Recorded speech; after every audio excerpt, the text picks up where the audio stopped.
Recorded October 25th, 2023. Good afternoon, Brody. Good afternoon, Rod. Good afternoon. Where's Andrea? Well, good afternoon, guys. Where is Andrea?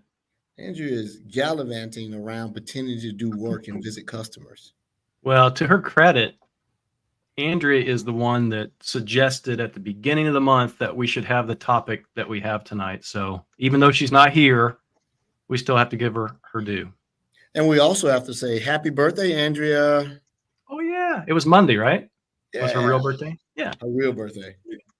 And the crazy part about it, I thought her birthday was today, and she thought my birthday was tomorrow, which is not. It's Saturday. So we've been getting each other's birthdays wrong for years. But if I can get within a few days of it, I'm sort of thinking about you a little bit. If I had said happy birthday in like December, that would have been bad. Maybe do that. So Brody, I'm sorry, we'll go with Rod this time. What's going on? No, what? No. Brody's the one, I guess, that has some bad Wi-Fi. So let's let him go first, and we'll laugh for a little while. Brody, or is it working? Yeah, thanks. Do I sound okay? Yeah. You sound great. Yeah. It's the look that's killing me. Can you hear us, Brody? Yeah, video looks great. I might just turn that off. Well, doing all right. So I was just giving you mess, man. That's all. Oh, yeah, the clock changed. What do you? I think he'll be back anyway. Big delay here. Okay, so hopefully you can all hear me. Yeah, we can hear you fine. Well, I took a colleague to.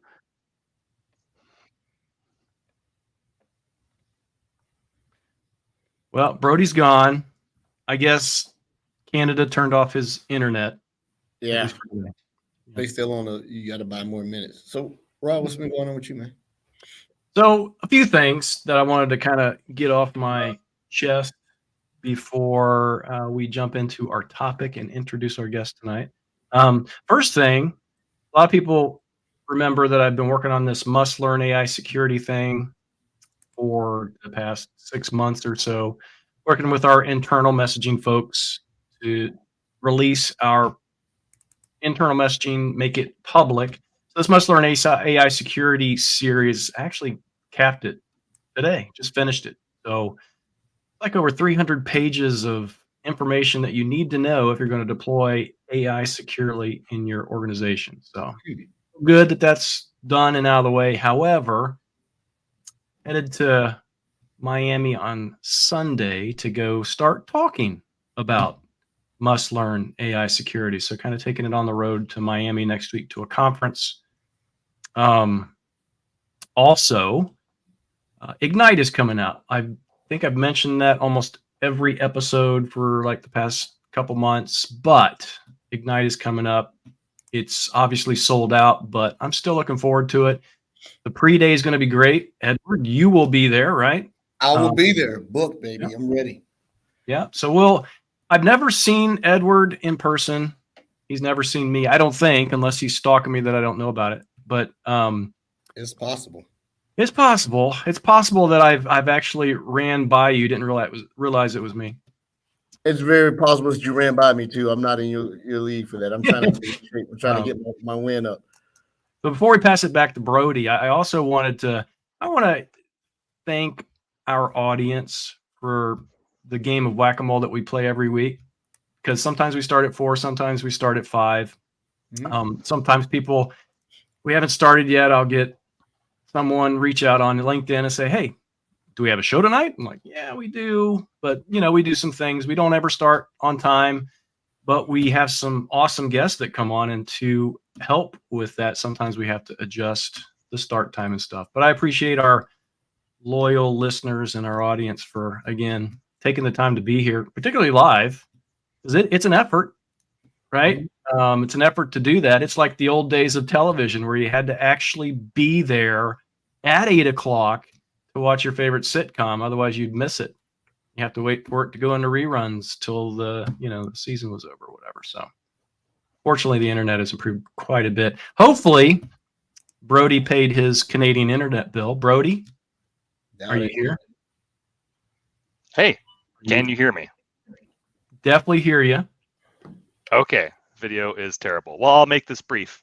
We're just working with some colleagues in town this week. Took one to his first hockey game last night. Lost my voice a little bit, and life is doing pretty good.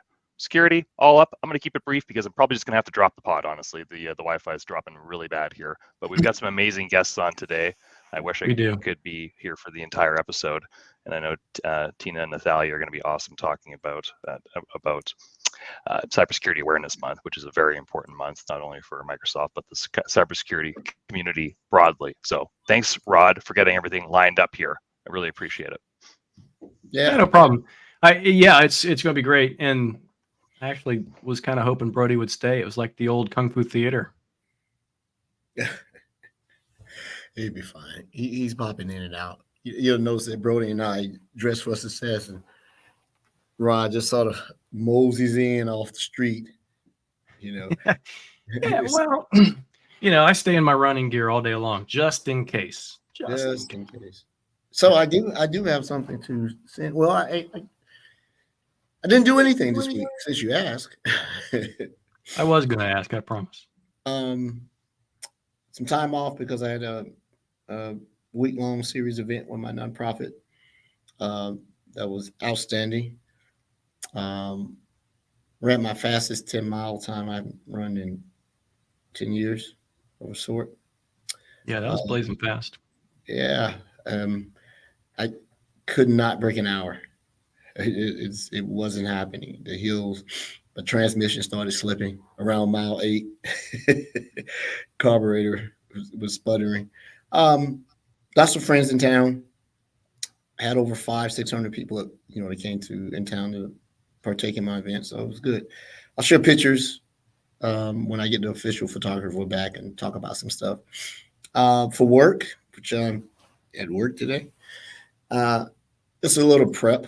We have an important client coming in next week, so we're just trying to get the talk tracks. It's an all-up security story, and which includes first-party security services, which is Defender experts for hunting, and Defender experts for XDR.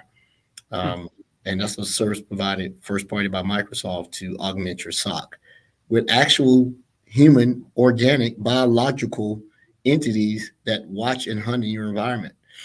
Not so much of AI, other than let somebody's name AI is in the response.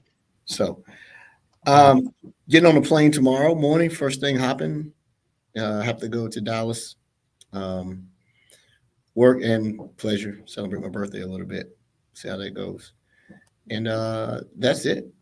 What are you doing for your birthday, by the way? I'm always looking for ideas for myself because at a certain age, you just like give up on birthdays, right? I did. This is a spouse thing. Oh, there you go. Yeah, get me out of the house. I really could just stay home and put my feet up. We're going down to Dallas to see some old friends, party a little bit, use some expiring, certificates at Delta for free flights before we lose them, primarily. And the weather's going to be awesome. I mean, it's going to be in the mid 70s and maybe a day in the 80s.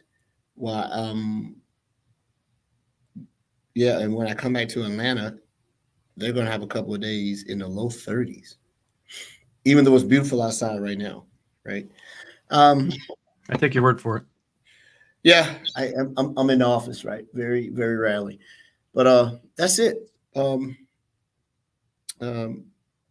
Did have something that I saw on LinkedIn that a person is creating a KQL course.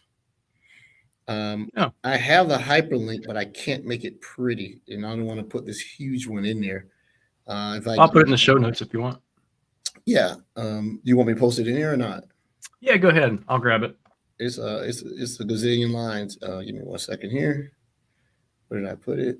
Yeah, that's the way LinkedIn does that. Usually, if you look at the LinkedIn link, there's only a short piece of it that's the actual link. They, depending on where you're grabbing it from, if you're grabbing it from desktop, there's like this little desktop indicator. If you grab it from mobile, that's how LinkedIn tells where the stuff's coming from. Oh, okay. Well, whatever I did, I modified the link overly much. There it is. Never mind.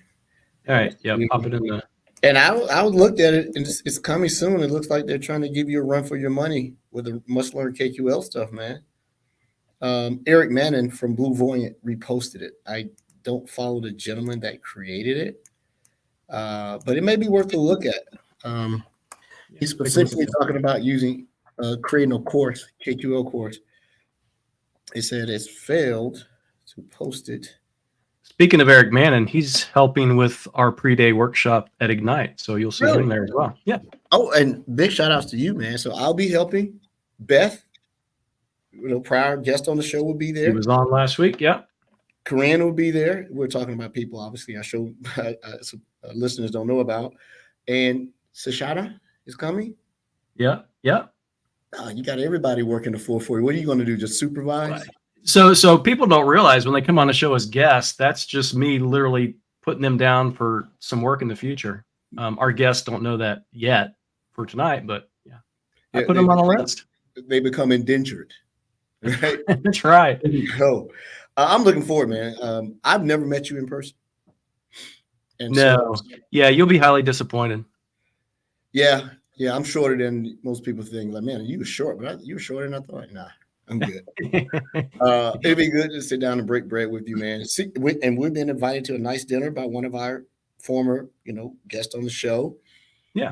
I think I'm gonna run out really quick and get us some Microsoft Security Insight swag, maybe T-shirts or something, and maybe put some of my favorite, euphemisms on the back of it. Right, hands-on-ness. Red Cup Security. Red Cup Security. Hey, we got Chris Baum on the call. Look at that. We're big time now. Yeah, he had nothing to do tonight, apparently. He had absolutely nothing to do tonight. He accidentally clicked the link. That's what happened. He's trying to get out of it now. We froze his browser. You have to stay now, Chris. That's it. Helped the client out with a large MDI deployment. I didn't realize certain customers still have these many domain controllers. So the way it was sort of set up, we ended up having to deploy it in 3 different manners. Partially Intune hybrid managed, partially SECM because they couldn't be co-managed, and partially GPO. So it was a little bit hard because the company does a lot of mergers and acquisitions. So that the tool set wasn't ubiquitous across all of them. But we got it running. Found some domain controls that were unhealthy. So if you're not familiar with MDI, you need to run the capacity planner to check the domain controller for health to do its job for authenticating, not packet overrun. And you have to run it for 24 hours. So this customer uses a lot of certificate servers also. So we deployed it for that reason, to look at that, as well as they're deprecating ADFS, but that's it. Labbing up that's a big week coming back off of being away. And by the way, we talked about that last week. We need to have a show, or you and I need to just sit down, do a little interview thing about the organization that you run. So. Yeah, we can definitely do that. Yeah, we'll do that here shortly. We do have guests, and I see them in the green room. Eating up all the snacks. I think so. I don't know if they're ready. I'm waiting for that. Okay, there we go. I think we're good now. All right, here we go. So I want to welcome our guests. They can introduce themselves, obviously, because I'll do a poor job of doing that. However, back to what I talked about originally when we kicked off the show, kudos to Andrea for suggesting that we actually do something or talk about Cybersecurity Awareness Month. I think we wanted to do that. I don't know about everyone else, but I thought it seemed like maybe something we could celebrate at the beginning of the month. But then I was talking to our guests, like, no, end of the month is perfect because we have to talk about all the things, all the ways that we've celebrated so far. So I thought, yeah, that actually does fit. So turn it over to our guests to introduce themselves. I don't know who wants to draw the shortest straw, but who wants to go first? Since I'm the shortest person, I'll go first. Oh. My name is Tina Romeo, and I'm Director of Cybersecurity Thought Leadership, and Nathalia Borges. Hi, everyone. Thank you for having us. This is so exciting. Yeah, I work with Tina in our security thought leadership team, most specifically, and that's the reason why we're here today, working with cybersecurity awareness and education. So thank you for having us. Can I get my Oh, shirt? yeah, welcome.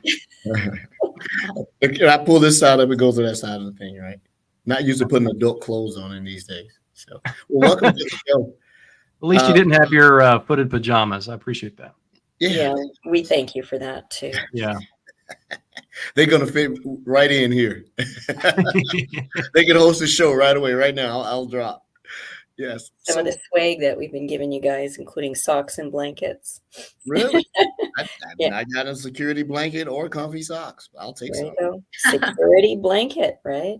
I don't have a Security blanket. I don't have a security blanket. I want a Oh security no, you started something. All right. So it is Cybersecurity Awareness Month, or the tail end of it, which is every October. Once again, big shout out to our co-host Andrea, who couldn't be here because she's actually traveling for work. That we should get someone on the show to talk about it, and you two graciously accepted. Who invited? Rod, you were the invitee, right? It's probably me. Yeah.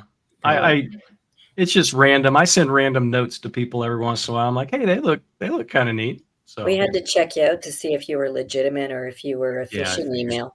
Yeah. I figured. I stalked Rod a little bit because I wanted him to help us amplify our amazing cybersecurity awareness content. So that's how we connected. There you go. There you go. So, Tina, you gave your title, the organization. Yep. What exactly is it, and what do you do there outside the title, the color to it? Yeah, so it's really about raising awareness of what cybersecurity is, Mhm. and also, driving home the fact that Microsoft has a cybersecurity organization, business, as well as the fact that we ensure that the security is built from the start with everything that we do and everything we create. And so really the role is, talking about what we have around threat intelligence. We have over 10,000 security experts. A lot of folks don't know that. The fact that we have depth and breadth in threat intel, where we can talk about nation states. We have folks that are really into and understand the intricacies of the different nations and the cultures and the languages. Security dog. As you can see, that's There's Prada. Okay. there's Prada. As you can see, she's one of a very good threat hunter, actually. And we also have folks that we have a digital crimes unit that looks after all of the cyber, what's going on with the cyber crime out there. And so, we look into, of course, security and AI, talk about cybersecurity and awareness and education, ensuring that we can minimize the skills shortage gap with a lot of great programs that Nathalia is going to talk about later on. And we just have so much to share with everyone on the great work that Microsoft is doing around security. Sometimes I think we forget because we're so busy trying to protect all of our customers.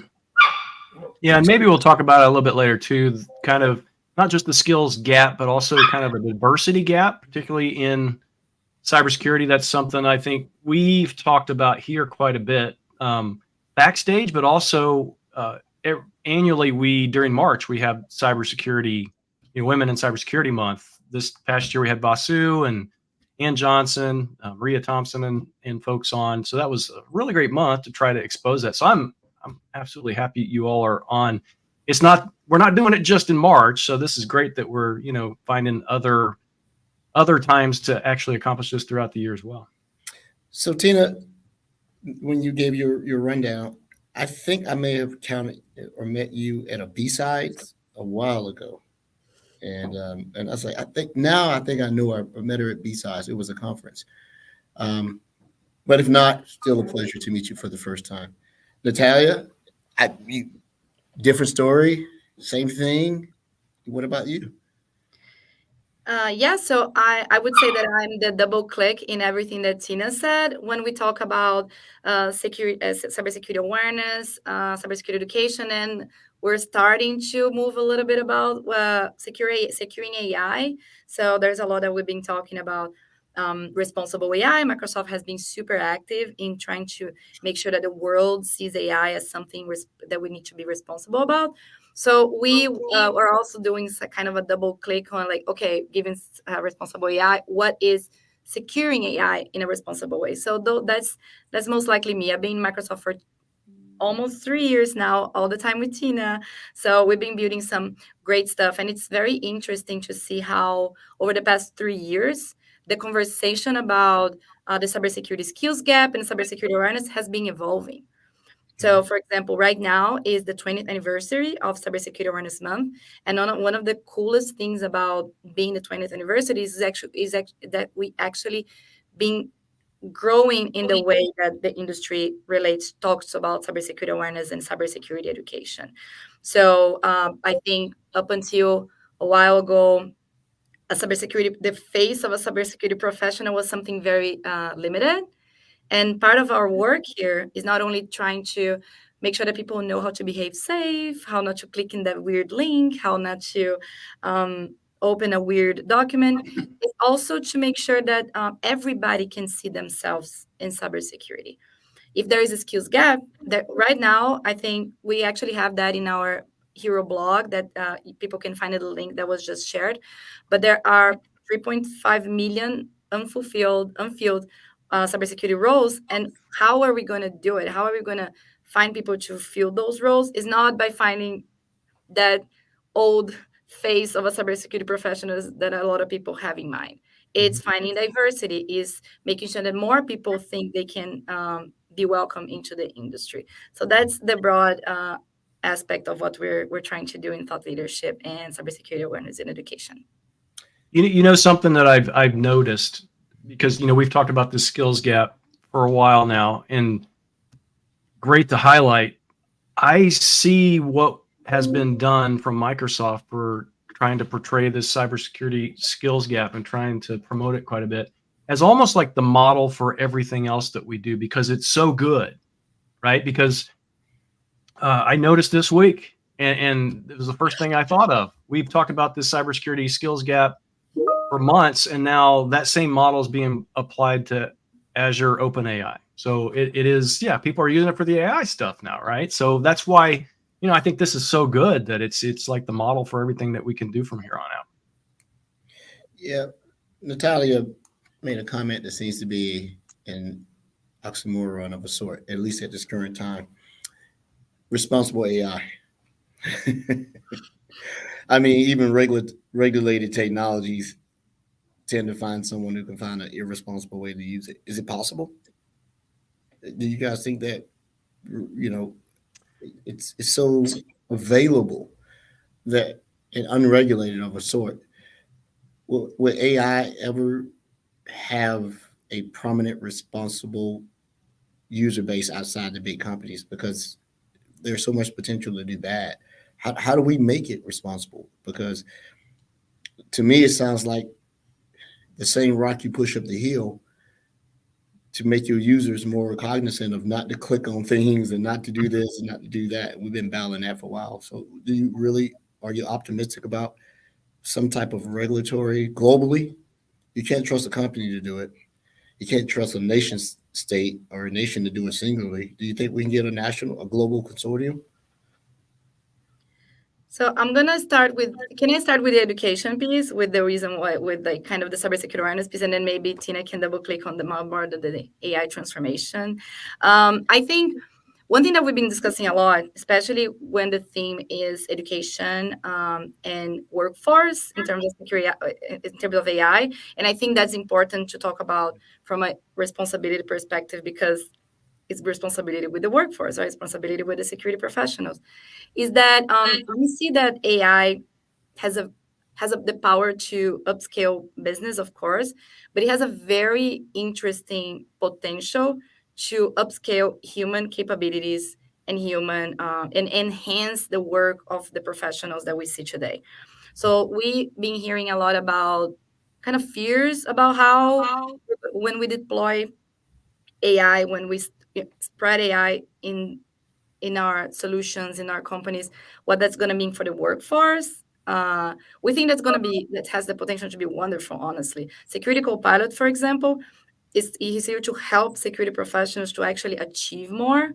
And I think we can use AI to so much in terms of bringing more diversity, welcoming people who are not that technical into what up until recently were very technical roles. We can use AI to improve recruiting processes and creating job descriptions in a more inclusive way. So I think from a workforce perspective, there is a lot that we can use on a positive way in terms of AI. But I would love to hear from Tina as well. Thank you for that. Yeah, Eddie, I think it's like anything, right? Even cloud users moving into the cloud. This is another movement, right? Where we're moving into AI as an era. Next will be quantum and all of that kind of goodness. And so, when we think about it, we have frameworks, we have principles of responsible AI that Microsoft has created. We ensure, and all of our engineers are building and adhering to those principles of secure AI and of responsible AI. At the same point, we're also making sure that, it's human led. So with generative AI, it's human led. And so you can't take that element of human out because that's super important. However, just like we have different frameworks, we have the NIST framework, we have all of those going on. I think it's safe to say that there'll be frameworks to help provide that guidance and that direction to make sure that things don't get out of hand. We haven't even addressed the fact of, all of the threat actors and what they can do to leverage AI and the capabilities of AI as well. And that's going to be another topic that we would love to come in and talk about even more so because it's timely. Generative AI it's a different thing compared to AI. And so we have some great folks that also can come and talk about that even in more depth of technology. But suffice to say, we do have the principles, we have the frameworks that we're adhering to, especially from an engineering standpoint, just like we did with the cloud adoption framework and the cloud frameworks that we have in moving forward in the cloud. So it's all part of what we do internally, and then share that with all of the different, with the community at large, as well as with government and different sectors.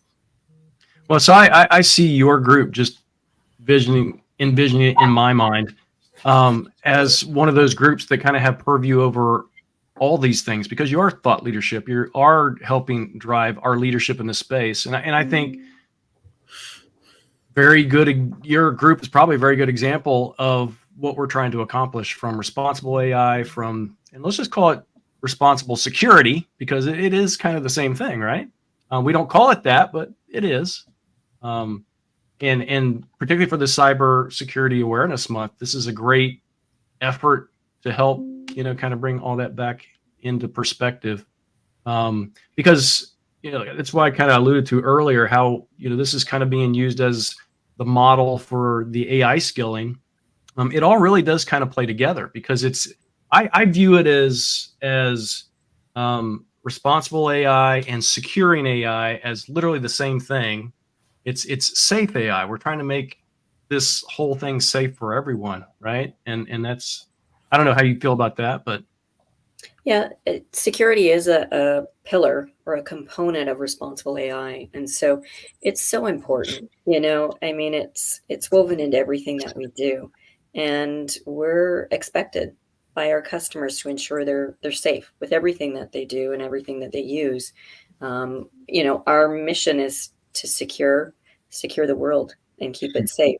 So that's why we do the programs that we do around thought leadership around Cybersecurity Awareness Month. And quite frankly, it's not just 1 month. Oh yeah, it doesn't stop after this. We want everyone to be cyber defenders. We want everyone to be aware of the potential threats out there. Right down to even my son, who's a younger little guy. I want him to know when he's going on gamers and playing games like, well, Minecraft, Roblox, and whatnot, that, not everybody says who they are or is who they are. And so you got to be careful with, family members as well. They got to know. And awareness is really kind of like just a reminder, right? You say we're trying to accomplish this all year long. It's not like we want to take a break. It's not like we're only aware of it this moment. It's like people that go to church. They go to church every Sunday to be reminded of what church is, right? And cybersecurity is the same way. We don't want to forget between the periods of time we're trying to remind everyone. And I think the awareness is super important for that. So people just don't get, tired of it or, forget about it or whatever. Absolutely. And we look at it as security for all. Like everyone needs to be safe out there. Everyone has email. Everyone goes online and does social media.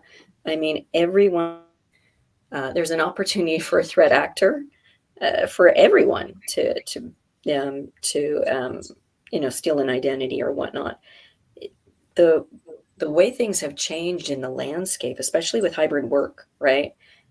We have our work and home. Life has kind of merged and come together. I don't think those are separate. Sorry. They've come together. I mean, like you could go on social media right now. You could use your mobile device and you can access work and you can access, social media and whatnot. And, the threat actors see that, right? And they know that there's potential there and there's opportunity. And so what we're learning and what we're seeing in the threat landscape is the fact that they're coming after your passwords, your identities, and they're coming in through the consumer side, not necessarily coming in through your enterprise accounts because, Microsoft secures your enterprise, right? We secure Office, M365. We secure that from phishing. However, they're going through other ways. And that's part of the Cybersecurity Awareness Month. And the message is we've created a cybersecurity awareness kit that goes into detail of how not to fall for, how not to get hooked by phishing or how not to fall for those scams out there. I mean, is the kit at that link? Yes, it is.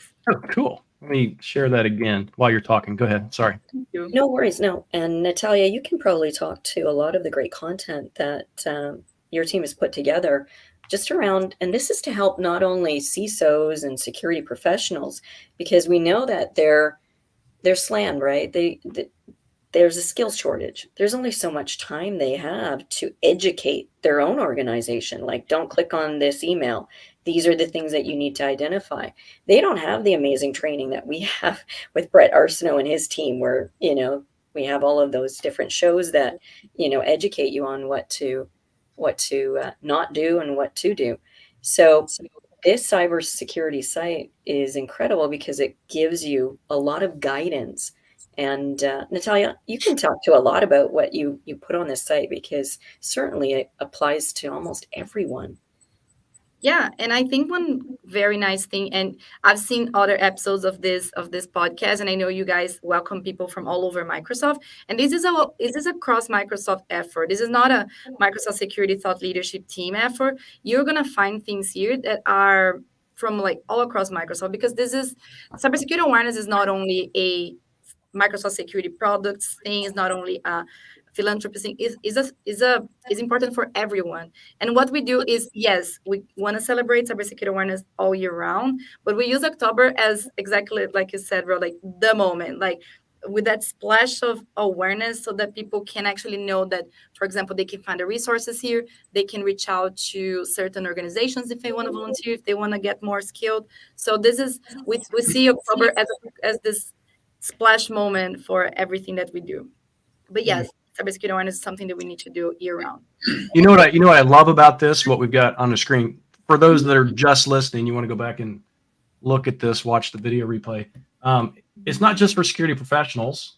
It's also for small, medium business, which, to be honest, what I do in my role is we try to talk about the best practices for small, medium business, those people that are almost like accidental security people, right? It's just part of their job. They're not security people. It's just they're required to do that as part of their job. So that's awesome. Also, we had Maria on Yes. several episodes back talking about the Minecraft piece. So that's out there too. Yeah, one of our slogans is everyone has a role to play in cybersecurity. Like anyone can be a cyber defender. And what does it mean to be a cyber defender? It can mean from the security professional who goes in the first link and find the B-Cybers market that Tina mentioned, where we have infographics with security best practices in a very easy way to understand. Or you can be Tina's son who is playing Minecraft education for cybersecurity. Or you can be my mom who wants to know how to set up the privacy settings of her Microsoft Edge. So You need to teach your mom how to play Minecraft. yeah, well, I tried when they were testing the game, and I'm gonna say I didn't do well. I'll try again. But yeah, that's exactly what we have in the website. Of course, if you go to like the hero asset is going to be, we want to talk to our customers. We want to help our customers educate their organizations. One of the big things about the skills gap is that security professionals, they are overloaded with defending their organizations and having to educate everybody else. So what we did by creating this kit is finding an easy way for them to educate everybody else. And then if you go down in the page, you're going to find resources from, exactly as you said, small businesses, because they don't necessarily have the same resources as enterprise customers. And you're going to find resources for students to get into their skilling pathways, NGOs that they can get involved with if they feel like getting involved in some specific group, or volunteering opportunities if you're a cybersecurity professional and you actually want to make a difference in one of those programs. You said it should be an awareness year round, which it sounds great, not highly practical, because you do something consistently, you tend to numb people out. Overall, when you just look at the base of individuals you work with, do you believe that the cybersecurity IQ of our users as a whole, regardless of what product, has gotten better? Because it seems that it shifts, it ebbs and flows. You're having corporations who are having lapses as the people who are meant to secure us. But let's talk about the average consumer of technology. Our moms, our grandmas, those who it's ingrained in us, right? I have a philosophy: if I didn't ask for it, it's a hack, right? If I'm not expecting it, even if I ordered an Amazon package and they send, check this, I just don't do it. I go to the website and look myself.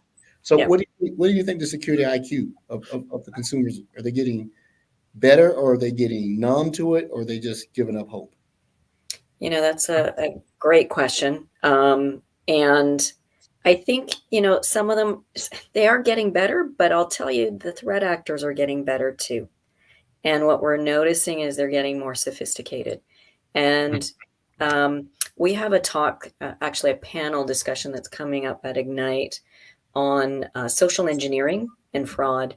Shara DeGripo, one of our directors of threat intel, is going to be leading that with some other external folks, and talking about what psychology these threat actors are using around finding ways to attract, folks to click on links. You're right. You do get those Amazon text messages. You get them in your email, and you may not have ordered anything from Amazon. So they know what your behaviors are like. They study that. They are very in tune to it. And in addition to that, Sharon was mentioning, they know that you're going to click on a link even around like divorce papers or something like this, because you're just curious. Even though you're not even married, even though you're single, you're still going to want to know who's getting divorced. And so there's a lot of things that they're doing from a psychological perspective to go after the average consumer. Mm-hmm. And so, and there's different tactics that they're using, of course. And so we know that, for phishing, folks still click. Even organizations, even, corporations and enterprises, they still have folks that click on a phishing email and a link. We partner with Terra Nova. They do a Gone Phishing campaign every year where they go out there and they test different organizations to see whether or not they fall for the fish. This year, we don't know what the results are because they're still doing the campaign and the testing. But suffice to say, pretty much even larger organizations fall for it. Not just small business, not your average consumer. Even in larger organizations, we still click. That's a good point. I would think, given the proper tools, the smaller the company, the more robust they would be, because that's a flatter landscape to educate. You don't have the tons and tons of people resources that have to be educated and cycle that through vacation, parent leave and all these other things. And there are hot months. When I used to do my, red teaming, I was social engineering guy, right? Yeah. Everything from dressing up like the UPS man to repair person, whatever. I could see that. Yeah. See that too. So, what do we do? There are 4 hot, social engineering time points in a year for me, or fish engineering. Tax time, Tax time, yeah. November. Why November? Christmas is coming. That's one. I was going to say that for December, but that's one of them. November is generally when most large organizations you sign up for your benefits again. Yeah. Good one. Yeah. You need to update your vision and all these other things. And Christmas is the hot one. Yeah. Everybody is thinking that ungrateful son of theirs is going to send them a gift card. Sorry. Have you ever considered like a cybersecurity shame month? That'd be a good approach. But I wanted to go back to something that Tina said, and I like both her input and Nathalia's. You're saying that the attackers are getting more sophisticated, and that's true of a sort, but a lot of it's automatic, and there's a lot of smart script kiddies, because they're buying the exploits from the smart people, rebranding them to do it. But my question would be this: is it the motivation? Because unless it's an emotional state acted endeavor or something like that, the motivation for bad guys is money. How do we motivate our users to be safe? We don't. Nobody's ever paid me for not getting hacked, right? So how do we recognize good cybersecurity hygiene and behavior? And someone said in the chat, gamify. Yeah, that's true, but reward drives behavior and or compensation. How do we reward good habits? I have some bad ideas around that one. Yeah. And I know, and right, it doesn't mean keep your job. I know where you're going. Yeah. Or keep access to the internet. Or I was thinking even have like one of those signs like at factories, we've been 30 days clear, and then offer Amazon gift certificates at the end or something. And I've seen that where if a certain amount of individuals report the fish with details, and one company was giving away gift cards, a Yeti, seems mundane, but a big size Yeti cooler is a couple of $100-$300, right? And things along that line. But I want to hear the experts. What throw it against the wall could you use to do that? And whomever wants to go first. I think there's one thing that thinking out loud. I think there's one thing here that we do, for example, in Microsoft, is making sure that people care, right? So as you said, like it's hard to make. How do you make people care? Like what's in it for them?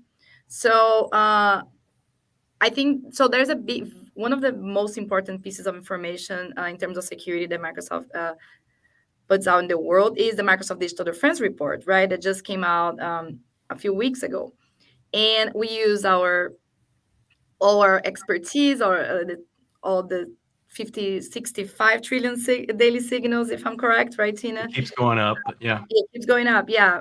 More than 10,000 professionals to try to make the world understand like how far those cyber attacks can be.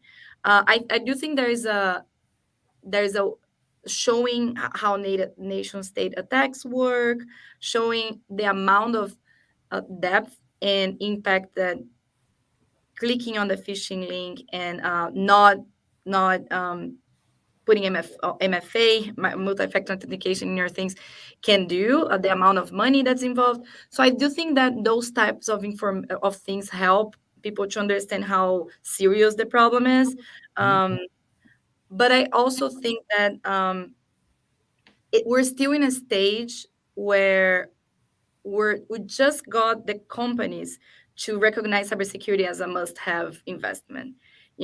So I think part of our job over the past few years has been to make sure that the C-levels of companies understand the importance of making everyone in their organizations behave safely, and that's why moments like Cybersecurity Awareness Month are so important, because we're giving them things to send to the world to make sure that those people care. But there's still a long way to go in terms of the regular population to actually care about not being hacked and everything. I think that honestly all goes to the point of how can we move people to care about the impact the hackers do, the impact that a nation state actor can have in hospitals, for example. With some of the reports that were put out in the Security Insider, that's on one of our other the information websites. I can send the link later. But some of the reports were actually about how this threat actors impacted frontline workers, like impacted the directly impact the lives of people, because they went out to hospitals, they went out to when we had the war in Ukraine and they were trying to get the infrastructure down. So I think that's a way, but we still have a long way to go. I don't know about Tina. Well, and I'll send it over to Tina, but doing nothing is not good either, I think. Yeah, no, right? it's not. So, yeah. No. And that's the alternative is, yeah, you can reward good behavior, but you're also rewarded by the fact that you don't have a cyber criminal or a threat actor accessing your personal data, personal information, and then laterally moving into your organization and accessing your corporate data and corporate information. I mean, that's the alternative. And of course, that's more of a fear thing. But at the end of the day, you want to make sure that your data is protected and your identity is protected.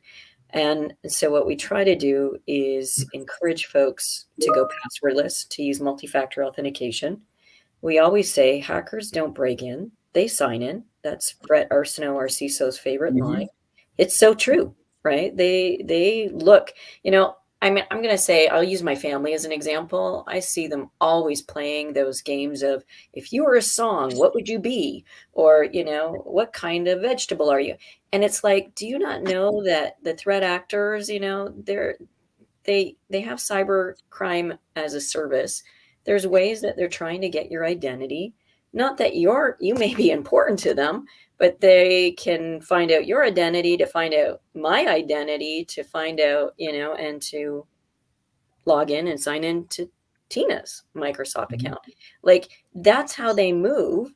They have multiple organizations that all work together. It's a service. You're right. It's a business. They make money off of selling lists and personal data and passwords. And so they're going to get as much information as they can. And so it's our role or our job to let everyone know, don't do that. Don't play those kind of games, and don't give away your information, your personal information. I mean, I'm being very paranoid. I'm not going to show you my home, where I live and what I do. And because that's what they're looking for, even when they're looking at these videos right now. I mean, call me paranoid, but it's true. And so we also educate our customers and everyone to use multi-factor authentication. It may be a pain to have to use two different authentication or factors of authentication, but at the end, we know that it's 99.9% reliable. It'll make sure that, your accounts are stronger. Yeah. And so I'm sorry, but I'm sorry. No, it's just really about education, because if you don't educate them, and doing nothing is not an option. If you don't educate, then there's the other side of it, which is, yes, you're going to lose your data. You might lose control of your computer or your accounts. That's not fun. You might lose money financially. That's not fun. Might have someone signing on to your Amazon account and spending lots of money. Like, that's the alternative. Now, we don't want to create that much fear, but doing nothing is no option. Yeah, and what's fun? What's interesting? Phishing is one of the things that we know best, right? And with AI, phishing is going to become each time easier to believe in. And we are one of the leaders in AI currently, and hopefully we're going to keep leading this wonderful in the industry. But the thing is, because of that, we do have doing nothing is not an option, and we have a responsibility to keep our the way we pass that information forward as fast as the attacks are evolving. I can definitely see phishing becoming something exceptionally easy to believe in, and I feel like we have the capabilities and the resources and the experts to give away, to pass on that information. So I think we do have a responsibility in terms of helping people be prepared. You made an interesting comment about, having individuals care. It sounds like this education has an emotional component, because combining the remarks from both you and Tina, it looks as though you have to make the person care more about the impact of their inaction or bad action. If they think it only is going to affect them, they've never been part of a small company that got ransomware, and now you don't get a paycheck, right? And now you have to lay people off. The production lines don't work. So, I asked a question about, rewarding good behavior. I think, someone made a joke here, reduce bonuses for every link click. We as a species understand pain. Pain makes you not repeat stuff, right? And I think a lot of individuals believe that dodging a bullet is the same thing as being bulletproof. They're not mutually inclusive, right?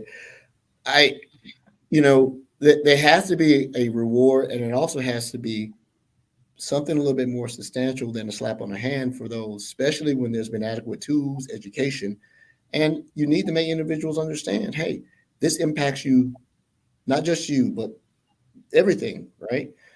And there seems to be a lack of corporate empathy toward what would happen if they don't do right.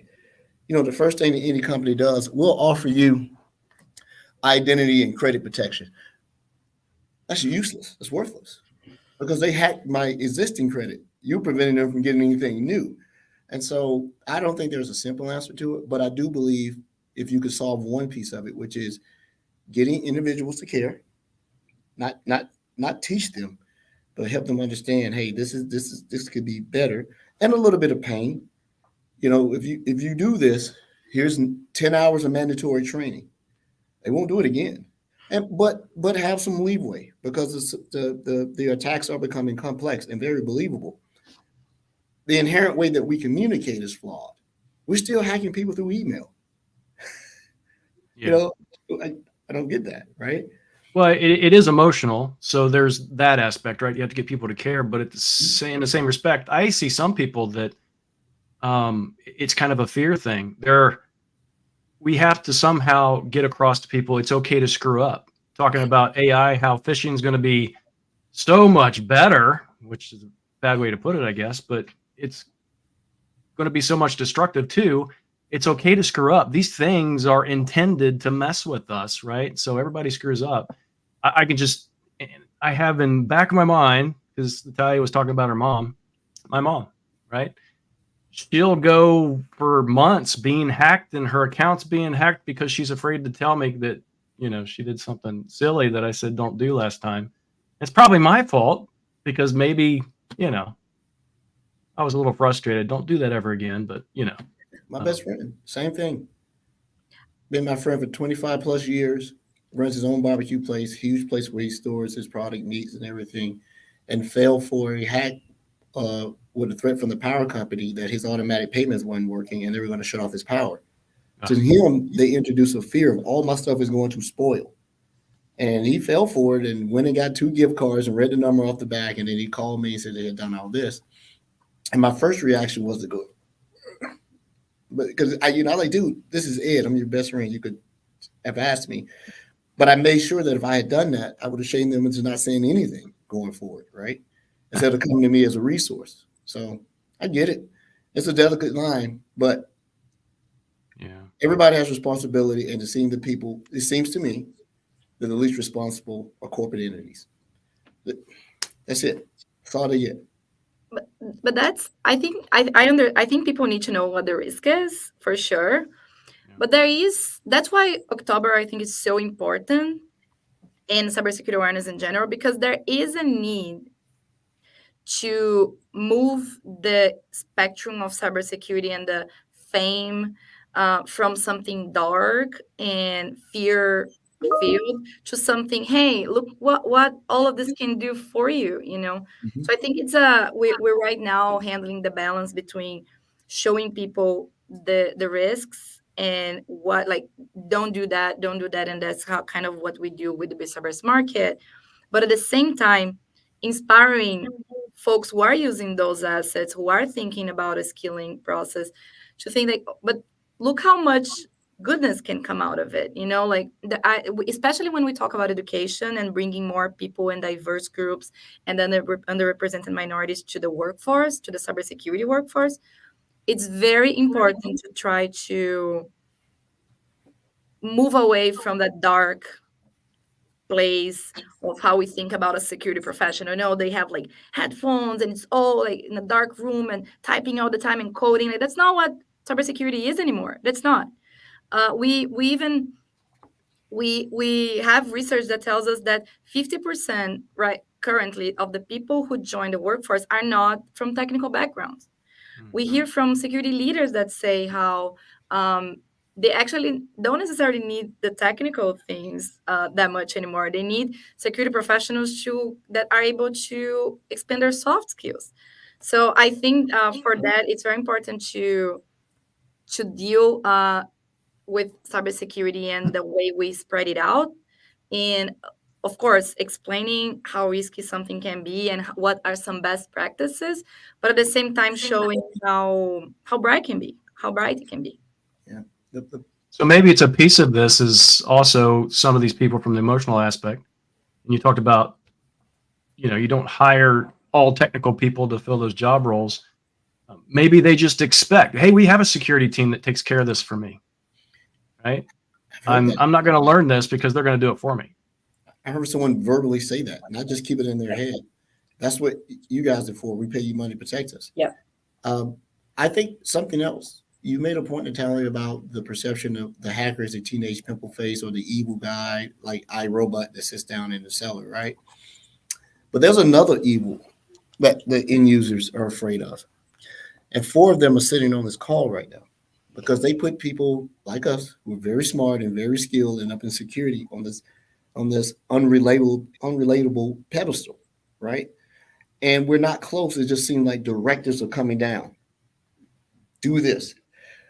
One of the most successful security programs I've seen was a company, instead of having the security person be the direct contact for training, they chose a representative from each department. They found a technical person from each department to represent that, to disseminate it to the masses. And it was someone that the people knew. They worked with them. And so, and that was a good thing, right? We went in, we helped design it out and wrote a security program for them and found representatives. And so there were always committees for everything else from the company picnic, but there are no representatives to be a roundtable for security. And that company, knock on wood, have a highly successful security program, and no incidents, numerous attacks, right? But they built a culture that the person said, this doesn't look right. And they could pick up and the phone is the most powerful thing, right? Pick up the phone and call somebody. Hey, is this you? It looks like you, but it doesn't, the mannerisms, right? So more education can still outwit AI in the foreseeable future, and people will have more interaction, right? Is you can say everything that I say, but I talk in a certain way, right? In my bad jokes, and like if Rod Trent tells a funny joke. I know that's not Rod. That has to be AI. Yeah, sure absolutely. is. Yeah, because none of my jokes are funny. Yeah, that's Yeah. Copilot in action for you. Yeah, I hear Mhm. you. I really agree with the champions because that Yeah. makes it relatable, makes it more, human rather than looking at the videos. Although I have to say, some of our internal training videos that Brett does are incredible. yeah. I mean, they're Yeah. they're I love innovative, those. they're So engaging, fun. they're funny, and that's the one thing that we also have learned is that to educate organizations internally, you have to make it more engaging. You'll find with the Be Cyber Smart Kit, a lot of the infographics are very simplistic, very engaging, easy to understand, easy to use. So when you go on the Cybersecurity Awareness site, you can digest it pretty easy. It's meant to go out to all organizations. And the reason why is because, like we have already discussed, there's a skills shortage gap. A lot of the cybersecurity professionals don't have the time to create all these lovely things and send it out to their users and to train them. They don't have time. And we're very fortunate because we have all of the luxury of all these training videos and all of the content here. But our customers and our other organizations, small businesses, they don't have the luxury like we do. And so that's why we're bringing that to them. Last year, we actually sent out to our customers our training videos that Brett Arsenault does because they're so well received. I mean, they're one of the best training videos in all of Microsoft, actually. So, you have to make it fun. You have to make it engaging. You have to make it enjoyable, like anything, even in sports. You have to make it engaging. You have to make it fun. You have to create that passion or that want to learning. So easy to relate to some of the comments in the chat, which is very nice. Of a lot of folks and their families, and they all fall for the different scams, and the scams are very popular right now because of that cyber crime as a service. It's more popular because there's so much money to make in it, and these different organizations, one looks after getting the names and the identities and the passwords, and then they send out the mailing list to another person that will do the phishing or the scams. And so it's like this complete network of different organizations working together and making money off of each other, selling lists, doing this. So it's a huge industry. And so they take for, they're able to just build off of all of the vulnerabilities that we have. And it is emotional. It is all about psychology. And can I double click on one challenge that you brought, Eddie? I agree 100% that we need to make it relatable, and we will not help close the skills gap if we don't diversify the workforce. And what does that mean? That means that people who are in an organization, for example, even if they see people from different areas, they need to think that they see people that they connect to. So, for example, if all of the people who send who explain cybersecurity, even if they are the teams, they're men, like women are gonna think, okay, like I don't connect with it. It doesn't make sense for me. There is a very big problem with some, like a bunch of women not wanting to get into the industry because they have the conception that it might be too complex, and that there's no too complex things in terms of gender, so I think a double click on that challenge is actually yes, bringing people from all over the company, but also like making sure that you are exemplifying people from all different backgrounds, from all different groups, because that's how people relate as well. Yeah, so like those trust agents, right? Talking about those cybersecurity champs, they need to look like all of us. Yes. Otherwise, they're not going to be trust agents. Yeah, absolutely. And the message has to be delivered with compassion and a sense of, I'm not telling you what to do. I'm asking you to do something for the benefit of us all. And we're on the show, we're very transparent.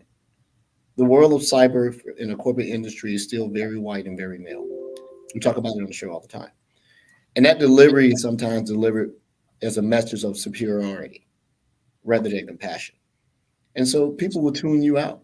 Like, here come the security guys telling us what to do again. They don't do my job. They're there in the room playing Starlight or Minecraft all day, Starfield. Starlight. They come once a month and yell at us because I clicked on a free Chick-fil-A sandwich link because I was hungry. I like Chick-fil-A sandwiches. The next person, right? And I think diversity not only leads to superior technical skills, but communication skills. Oh, right? Yeah. Communication skills. Well, and a different approach from everybody instead of just one singular approach and mindset. It's it literally captures everything. Security champions, get representatives within the companies who champion your cause rather than being a security process dictator. Yeah. There are three things from that, Edward, that you mentioned. We often say we need to be as diverse as the threats that we're going up against. I mean, you got to think of the nation states, all these cyber criminals. They're not located in one country. They're all over the world. They're making money all over the world globally. And so essentially, they're culturally diverse. They're women. They're different nationalities, of course. And so when you look at it, you need to have that diversity. But also, you mentioned things about communication skills. When you look at the population of women in cybersecurity globally, 34% of women are in cybersecurity. That's very small. And when we did a research study, because we work in conjunction with our SELA partners and philanthropies, we found that, women actually have more of the communication, more of the problem solving, more of the emotional intelligence. No slant against, No, I can attest to that. That's a fact. Yeah, My wife. I mean, Rod, it's just that's the way from a nurturing and caring. And so when you think about that, that's what we also need in cybersecurity. And so, Edward, you hit it right on the head. Essentially, we need that diversity because that diversity brings out other strengths and the emotional aspect, which we're learning more and more that our threat actors are learning and using those techniques. And that, I'm sorry to cut you off. Diversity cannot mean numbers. It can't be that I have this certain percent of women in this or people of color. It has to be that and positions of authority so that you can make the hires. You can break the mold. You can break that chain of if you don't make me comfortable, I'm not going to hire you. You're not good. You don't fit the culture, right? Yeah. And a lot of times that means we like doing the things the old way. We don't want you coming in bringing your innovations here, right? And so we don't just need to have people in the field. They need to be in charge in the field. Absolutely. We had a panel at the National Institute Cybersecurity Education Conference where we had that same discussion. Like, how do you get more diverse folks into the cybersecurity workforce? It all comes down to even how you create your application. What are you putting out there? What are you asking for? Because if you're asking for a certain criteria, are you making that so that diverse populations can apply? Are you just expecting only 4 years of computer science? And how much experience are you looking for? And the way sometimes these application or these job descriptions are written actually excludes a lot of different minority groups. And so we're looking at that and how can we make it more open and more inclusive in even what we are asking for. Because even if you ask like a small business customer or even, a government customer in, state and local government, they don't need someone with a computer science background. They're outsourcing some of their things, right? They don't need someone super technical. What they do need is someone who can manage the outsourcing, right? They need someone who can manage the services, but also be able to communicate within the organization. And so communication skills are essential in that role for that small business or for that state and local government. And so sometimes we're asking for these computer science degrees when we don't really need that in that professional role. They are deliberately exclusionary documents or requirements a lot of times. Now, there are certain places where the education is warranted, right? Mhm. But I believe the city of New York started about 2 years ago that they were using a software application. And now that AI is so prevalent, it probably had to be a precursor to that to screen resumes and applications, no human, and then have them take off the education part of it and see the data that came from that, right? Look at what this person has done in the past. What are their roles? What projects they've completed? And so it doesn't necessarily remove our biases, because biases are built into Yep. the thing, right? But it was an interesting, and they, as far as I know, they're still using that type of approach to help pre-screen and do some screens. I think it has merit, but you still need the human aspect. You still need gut feeling, right? You do. I know there's some tools coming to help with the bias in the data that's being fed into the different AI. If you want to, let's just call them co-pilots because that's what Microsoft calls them. There's some tools coming that helps eliminate that bias, so that's definitely going to help. But even at that point, I think we still kind of need, even cybersecurity and an AI, we still need humans in the process somewhere. But let's create responsible humans as well as we create these responsible AI, right? So it goes back to that education and skilling and how we accomplish that. Yeah, I've been doing this 30 plus years. I think that my career has been really good. You know, I am the benefit of people with open minds who've given me a chance a lot of times, right? Because they didn't see the piece of paper. They're like, you like tinkering. I was like, all the time. You know, I got old saying, if it ain't broke, break it. And then we go from there, right? We are being cognizant of time. We have 3 minutes left. We'd like to give the floor to our two guests to have any closing comments. Yeah, so actually, on a follow up from this part of the discussion, I think that's one of the reasons why it's so important for us to amplify so many of the initiatives that Microsoft and our partners do. So on the website that we shared, people can find a lot of those opportunities, but there is a lot that Microsoft and the entire industry is doing to help bring new people to the industry. So you have women focused organizations such as WISIS and Girl Security, who take care kind of the funnel from the high school moment to the leadership moment to help women grow in careers in cybersecurity. So exactly, as you said, Edward, I called it Eddie because I think we're friends already, but yeah, I think it's 100% true that we need not only to get people in the industry, we need the leaders to change their mindsets. We need the leaders to look like the people who are trying to apply for the jobs. So outlining these opportunities is so important. There's a lot that Microsoft is doing. SILA, this is not only a Microsoft security thing. This is a SILA philanthropist thing. This is a Microsoft Minecraft thing, of having all those projects to support. So people can find in the website several efforts to support the Last Mile Education Fund. That's a program from the philanthropy team where we're going to give 10,000 scholarships for community college students by 2025. So we're still a long way to go for the 10,000. There's a lot that we want to do. We want people to amplify those things. If you know someone from a community college that's studying cybersecurity and you want them to know about it, amplify that. We have TEALS. That's one of the crown jewel exactly. Thank you for being a part of that. TEALS is one of the crown jewels programs for Microsoft to help schools get educated in in computer science. And now there's also cybersecurity curriculum. So things that people can do: be a volunteer, see if the school right next to your house has a TEALS program. If not, help them apply for it. So there's a lot. They're going to be able to find the website a lot of this great, wonderful opportunities and NGOs that we work with, as well as Microsoft-owned programs. And to be fair, same thing with me. Like I didn't come from a technical background. I'm not a native English speaker.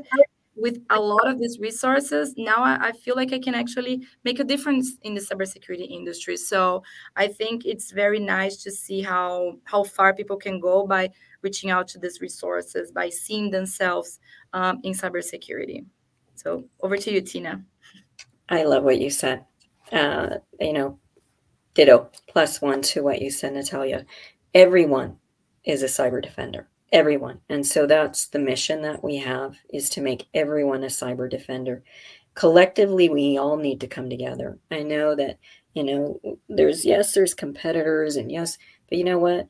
Our competitors are those threat actors out there. Mm-hmm. We all have to come together to fight off those threat actors, to fight the cybercrime. We all have to come together. You'll see that there was an interesting article where Amazon and ourselves partnered together to fight off one of the scams around support. We all have to come together. It's not us versus any other out there. And even now, as I look at the threat landscape, take a look at the articles on Security Insider. As you look at what's going on out there from a geopolitical standpoint with nation states and what they're doing, it's unprecedented. And so we collectively need to come together to defend and thwart off all of these bad actors. And cybersecurity awareness all year round. Everyone needs to be educated on how to keep those bad guys out and not let them log into your accounts. So thank you for this opportunity. Thank you so much for having us. You're always welcome to come back. This is just the beginning. Yeah, Oh, we've got so much more. You speak some civility about how you went about your business. When I started my career I started from the atypical IT, then transitioned to cyber. There used to be an unspoken rule that you didn't go out to education, you didn't go out to schools and education and healthcare. Schools and hospitals are off limits. All bets are off now. Oh yeah, all bets are off. Yeah. Oh yeah, have to. Yeah, there's money to be made. Be damn who the victim is, at least at this point. One thing won't fix it, but I do believe the good soldiers over here are part of the solution. And I'd like to say thank you for coming on. We really, really appreciate it. This was a discussion that had much more value than talking pure tech. Really. Well, and necessary. And necessary. Awareness. Yeah, the awareness is important. Can I give a call to action to folks that were listening to us? Mm-hmm. Oh, yeah. So, check out our website. You're going to find a lot of educational things for yourself and for your community. But don't stop there. Like, if you see your website and you don't find that volunteering opportunity or that resource that you wanted, find one that you feel passionate about. I think cybersecurity is a team effort. And all of us can do something to make more people feel welcome, to make more people feel safe.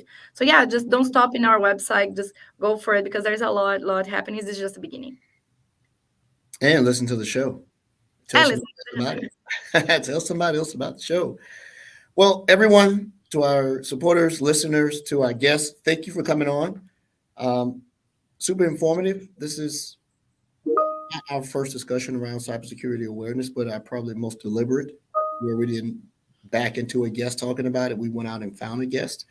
And if you want to do this every October or whenever you want to do it, just let us know.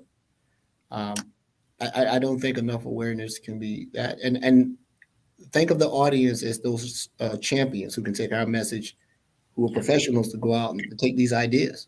Take some of these ideas and go to your customers. There go. We didn't think about that. And thank you to Tina, because I'm definitely going to speak on this when I do my EBC Monday. Hackers don't break in, they sign in. I'll definitely give you credit for this. I put your name. No, give Brett Arsenault credit. He's the genius behind a lot of those great quotes. I ain't giving Brett. Brett, come on the show. Thanks, everyone. I would say same time next week, but Rod keeps moving the dates and times.